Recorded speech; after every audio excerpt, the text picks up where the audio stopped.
Duluth police are getting far fewer calls to the downtown neighborhood surrounding the fire-ravaged Kozy bar and apartments. The owner of a business across the street credits the Kozy's loss. Reporter Alan Hoagland has researched this.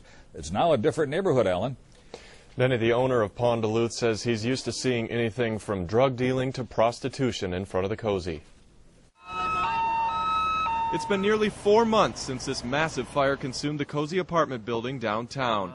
Adam Bohlmann owns Pawn Duluth across the street and says it's made working here much easier. Since the fire, this is just a regular block like any other block in downtown. No problems, no drug dealers, no prostitutes, and that was a regular thing across the street. He says he'd watched the crime happen through the windows and says it took a toll on business. You know, you get the older middle-class lady who's afraid to stop because there's a crowd of thugs on the street. But he says all that's changed. Bohlmann credits the closing of the Kozy for a drop in crime, and police records seem to back up that impression. We looked at the number of police calls in the 12 blocks surrounding the Kozy. We compared the 2.5 months before and after the fire. The calls dropped from 839 to 332.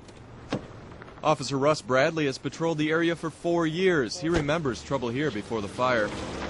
There's a lot of disturbances, a lot of intoxicated people, both walking around and walking in the street where traffic is. Police speculate another reason for the fewer calls is winter, but the 332 calls this year compare to 607 last winter when the Kozy was still open. In recent months, Officer Bradley says there is no doubt these streets have been much quieter. There's not as much foot traffic, and there used to be a lot of people that would stand right across the street, right in front of the Kozy a lot.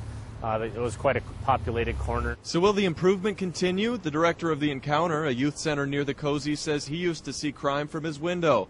And while crime is down for now, he says he's curious to see if that changes when the weather warms up. In Duluth, I'm Alan Hoagland for Eyewitness News. And in response to the findings, Kozy Bar and Apartments owner Eric Ringsred said the numbers don't lie. He says it makes sense police calls are fewer because since the fire, he says no one is in the area.